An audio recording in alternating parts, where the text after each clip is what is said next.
kabayan, ngayon dito pa rin tayo sa dry dock. Kakabalik lang nila ng winch namin dito. Almost isang buwan din yung inayos alignment saka yung brake na tumatalon sa port side of load.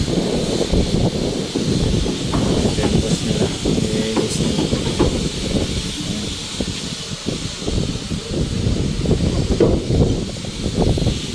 Almost isang buwan din nila itong tinira.